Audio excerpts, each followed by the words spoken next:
and I'll show you some wizards. We'll spot some wizards together. I'll give you an example. It's as if a leprechaun comes out of the woods and he says, for $100,000, I'll tell you what's in this box. And you say, I don't have $100,000. And you say, well, you sign over your house. What's in this box is greater than $100,000. And you're like, but I have a family. And they're like, what's in this box is so great. And they go, well, okay, you wouldn't have told me, you wouldn't have said that if it wasn't great. And then you sign it over and you open the box and it's nothing. And the leprechaun says, see, it can be anything you want. Tee-hee, tee-hee. And then the guy says, I hate you, leprechaun. And the leprechaun says, why did you believe me? Why would you sign over your house to see what's in the box? Guys, it's the same thing for all of it. War, loans, politics, all of it. Like that obviously is ridiculous. No one would sign over their house to see what's in a leprechaun's box. That's less ridiculous than signing over your children to fight in banker wars. That's why, all this propaganda of like NFL games where you see all the proud military fighting for our freedom and stuff like that. That's all designed to make you think you want to see what's in the box. And then they say it's your fault. Don't hate the leprechaun. You're the one who did it. And so I just don't trust leprechauns anymore. Yeah, university is the $100,000 leprechaun box. Exactly. Give us your children's future in debt. Make them in debt. And we'll give them a piece of paper so that they get a good job. That's more ridiculous than a leprechaun with an empty box. I pay my taxes. I follow the law. But it's because I know what it is. I'm not deluding myself and saying I'm free. I'm free from the state. I'm free, that's nonsense. America is not a free country. America is tyrannical. But America has been so corrupted by wizards and lies and fabrications that, okay, perfect example is I was showing this recently on Instagram. Here's one wizardry. Post-SSRI sexual dysfunction recognized as medical condition. European regulators recognize a medical condition. Well, their US counterparts, basically when you take these SSRIs, your dick doesn't work anymore. Look at the pharmaceutical ads, because what they're taking from you is your life, your health, everything. Your ability to procreate, everything. So that's why they say, like, for restless leg syndrome, side effects may include thoughts of suicide, shitting your pants, stabbing your face with a crayon. Because then when you agree to it, they go, tee-hee, tee-hee, you agree, tee-hee, tee-hee. Like, you have to develop discernment. Because it's legal to discern. Okay? This is how small hats operate, and I won't do it. I'll show you some examples of wizards, yada, yada. All right. So this is, I'll show you that in a second. So this, Rabbi says meat from genetically cloned pigs could be eaten by Jews, including with milk. That's loophole religion. It's saying, oh, it's genetically modified, so we can now eat pork. Tee-hee, tee-hee. If you want to trick yourself, fine. Just because that isn't a real tree doesn't mean it isn't the same thing. Like, that's blatantly a tree. I'm not going to say that because it's not a tree we cut down that it isn't a tree. It's a tree. It just isn't religious. That's the thing. It's like you have to just be fucking honest about what it is. My wife likes Christmas trees. Let's spot some wizards. Let's analyze wizardry and then I'll open some mail. Here's Eric Weinstein. Bear in mind, this dude used to call me on the phone a lot, and he put me in the intellectual dark web until I called him a sneaky Jew. All right, he says, don't get sold the narrative that Trump now owns all U.S. conservatism. He does own a good chunk of it, but there's also a new strain of tolerant conservatism that's very liberal, relentlessly civil, anti-inequality, pro-logic, pro-gay, pro-weed, pro-free speech, and multiculturalism. Let's play a game called Spot the Two Spells. Does anyone want to spot? The first spell is obvious. The first spell is a classic Jewish spell where he just redefines a word. Doesn't work very well anymore. Sorry, Eric. He's redefining conservatism to be leftism. He's just saying the word no longer means anything. But there's two spells here, and we're going to analyze both of them. So the first spell is conservatism that's very liberal. That's like saying a consensual rape.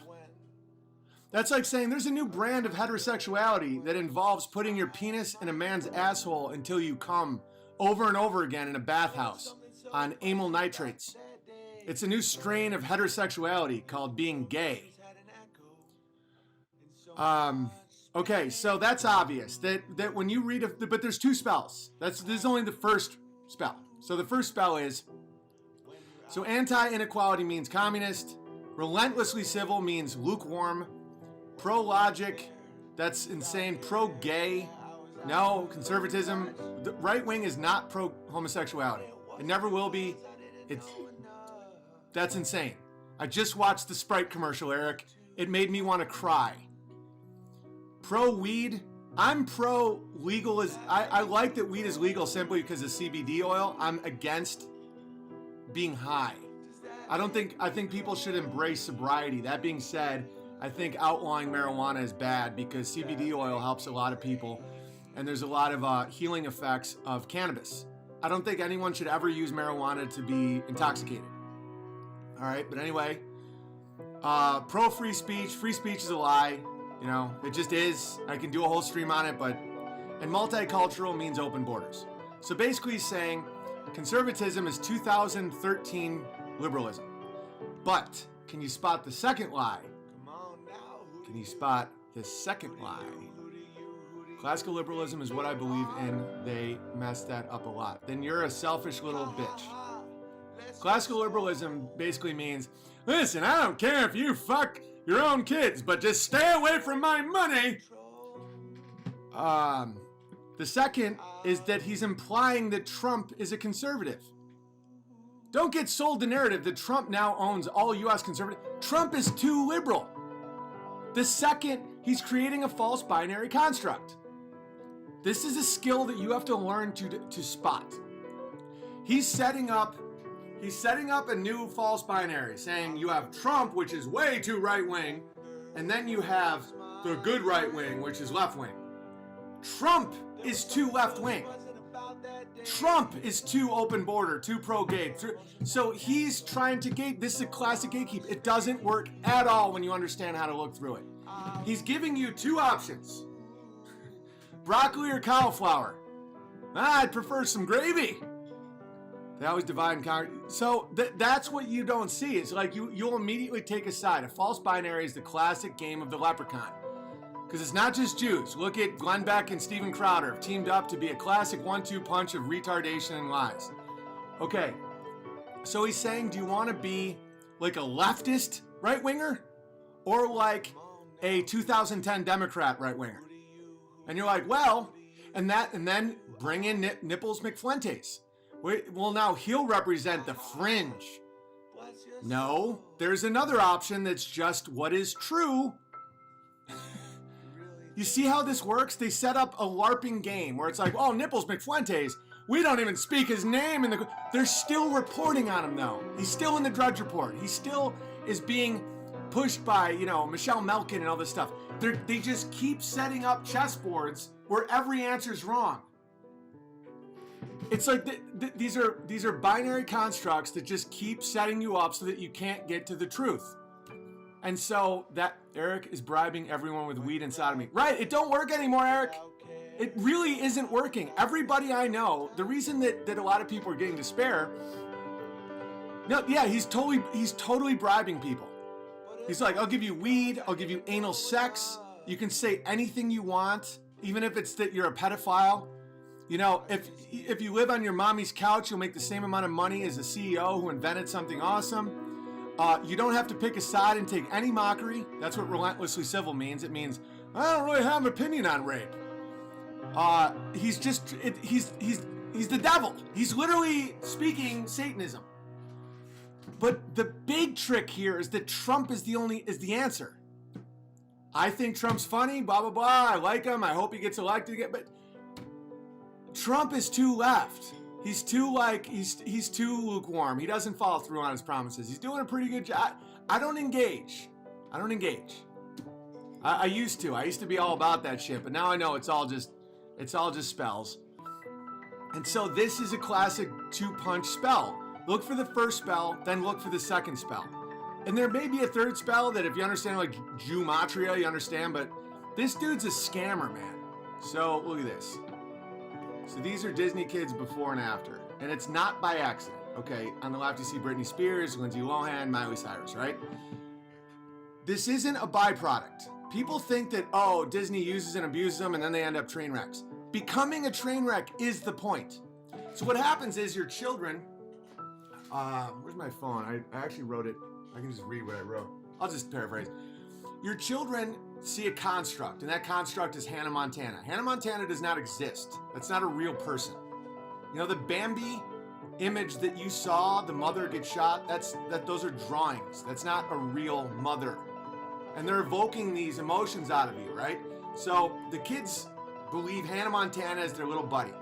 And then as Hannah Montana grows up, she's getting mime fucked by Beetlejuice, you know, wearing the Freemasonic checker as she's shoving her genitalia publicly, doing with insane hair, doing Okay, so what is that? That's what the point of it is, for children to almost see Hannah Montana as a member of their friend group. It's a construct. Hannah Montana never existed. So then the parents say, oh, it's Hannah Montana, what a quirky kook. And then as the years go on, your buddy is now going to introduce to you degradation. So now a member of your friend group, like in your life, your friends would not have just been dry fucked by Beetlejuice in front of everybody, but Hannah Montana did. And so now it normalizes it a bit. It starts to make things like, oh, maybe I should get dry fucked by Beetlejuice publicly. And it just keeps moving. That's the whole point of it. And so Lindsay Lohan, the train wreck, you connect with these people and these narratives, these stories. These people never existed. The narratives are written. They will take true elements of nature, true elements of the hero's journey, biblical truths, and they'll put it into these people that are miming reality.